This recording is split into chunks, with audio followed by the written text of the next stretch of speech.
So the factorial function that we've been dealing with is called a level 1 recursion.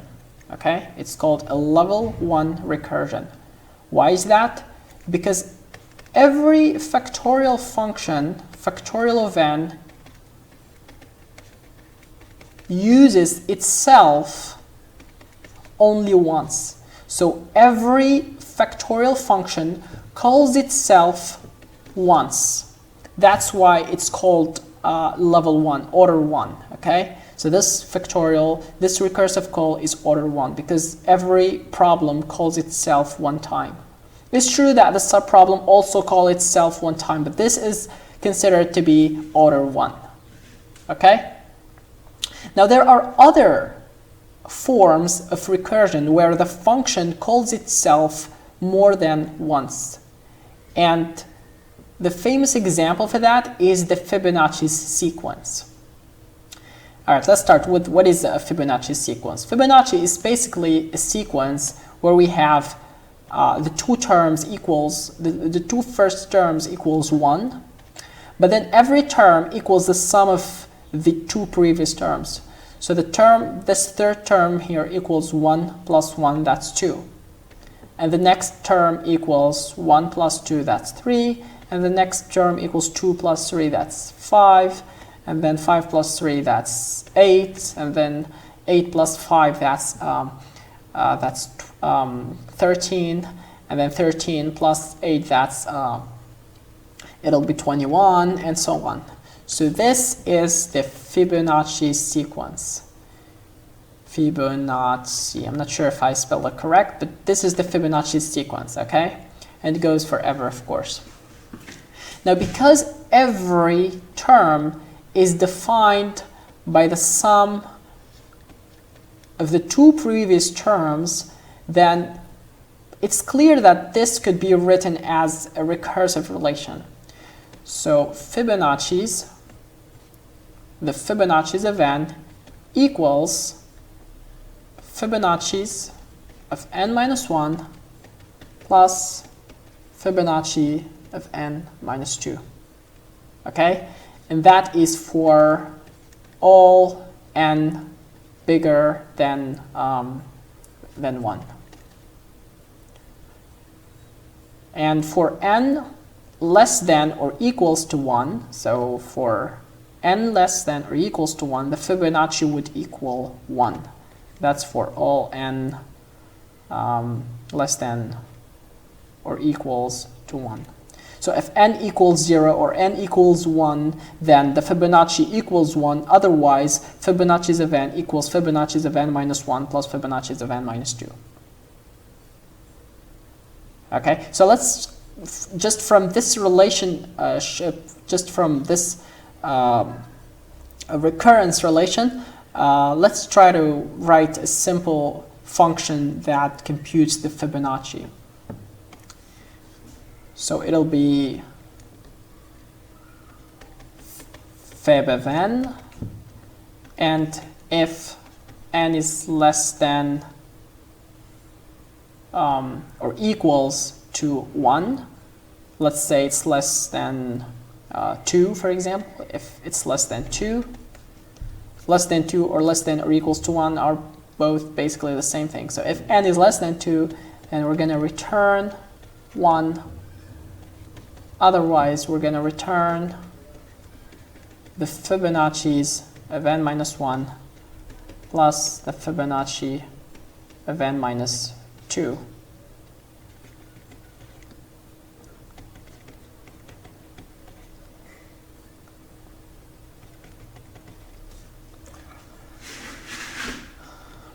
Well, this is a function that we can use to compute the Fibonacci sequence.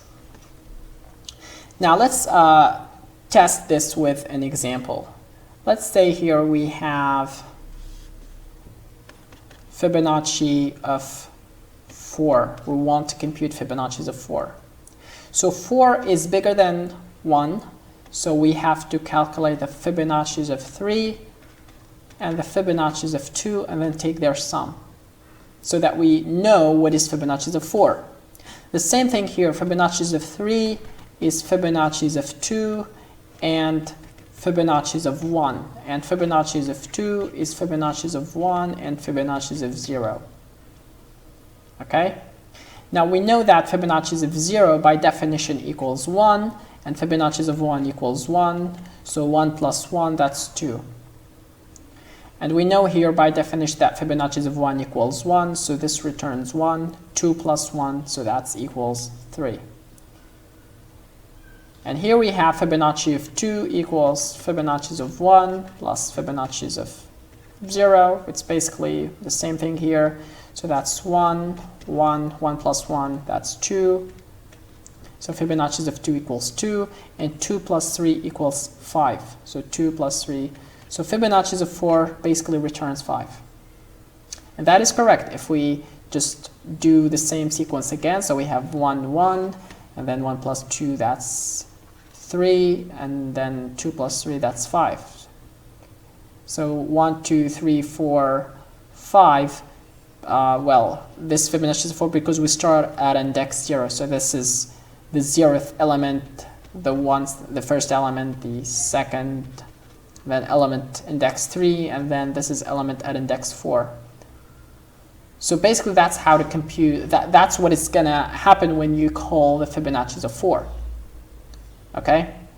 Notice here that even though Fibonacci's of 2 has been computed here, we have to recompute it again. Okay, it'll be recomputed again. I know this is inefficient, and we're going to deal with this problem when we talk about the complexity theory. This algorithm is horrible in terms of complexity, but it works. It gets the job done, and it deals with the idea. Okay? So let's start by writing the Fibonacci's algorithm in C and see whether we get the answer correct or not. Okay, this is factorial. Let's replace that with Fibonacci. And Fibonacci takes two numbers. Well, it takes one number, n. And we said that if n is less than 2, then we're going to return 1. Otherwise, we're going to return Fibonacci of n minus 1 plus Fibonacci of n minus 2. And let's test that. Let's see Fibonacci's of 4, and this should print 5. And the answer is correct. Cool.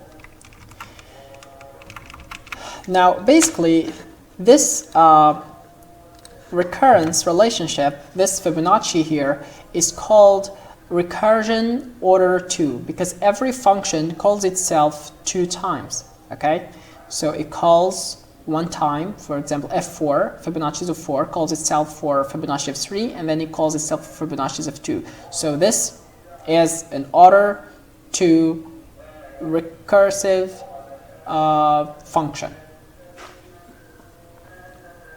Okay. Well, basically that is the idea of recursion. Recursion is used a lot, especially in data structures, such as linked lists or trees or graphs, and in various algorithms such as the depth first search and graph traversal and so on. So it's pretty useful. For that reason, I really encourage you to work a lot of exercises, especially for recursion, because it's actually, for a lot of people, it's a new idea. It's not the traditional way we used to write programs. Like we used to write programs iteratively. We have always loops and stuff like that. But recursion is a different way to think of a problem and to think how can we solve the problem by dividing the problem into two subproblems. And then we solve the two subproblems, and then we combine the result with whatever technique we need to use. For instance, this is the simplest way to combine the subproblems, just take the sum, but in more complicated problems, like in merge sort, for example, where we have to sort an array by divide and conquer, then combine a subproblem is merging the two arrays. So I'm going to just give you the example of merge sort real quick so that you get the idea of the usefulness of recursion. But I'm gonna dive into the details in the sorting algorithms for this sort algorithm. So for the merge sort, basically you have an array that has a bunch of numbers, and you divide the array into two subarrays. So this is the first subarray. So you divide the array into two subarrays, and this is the second subarray. And you sort these arrays recursively. Okay, so you keep dividing and dividing and so on. So you keep dividing every array, you divide it into two subarrays, and so on. The same thing here. And then after you have a bunch of arrays that are of size 1, so every array has only one element, then by definition an array that has an element is sorted. So we start merging the arrays, which takes order n. So recursion is what will let us do this, because every subarray is divided into two, the same as the original problem. So we're going to divide this array into two subarrays, and also the two subarrays are going to be divided the same way, the exact same way, into two subproblems, and so on. So that's basically recursion. So whenever you have a problem that can be defined in terms of itself, then you have to think of recursion. Another example is in graph theory, and again we're gonna get into details later when we deal with the graphs. A graph is basically a network where you have a bunch of nodes. You can think of them as cities or whatever, and these are edges that connect these cities. You can think of them as a bunch of roads. So if you want to, say, visit all the cities from a starting point, then basically you have to start visiting all the neighbor cities, and then from the neighbor cities you're going to start to visit all the neighbor cities that has not been visited yet. So that's also a recursive algorithm, because the same subproblem, if you solve the subproblems and combine them together, then basically you've solved the entire problem. All right, thank you for watching, and make sure to watch the entire series of the problem set that I presented in the problem set section of recursion, and make sure that you try on the problems before seeing the solution that I proposed. And if you have a different approach, like how to solve them, then feel free to comment, feel free to ask questions, and I'll be happy to answer them. Thank you for watching, and see you in the next course.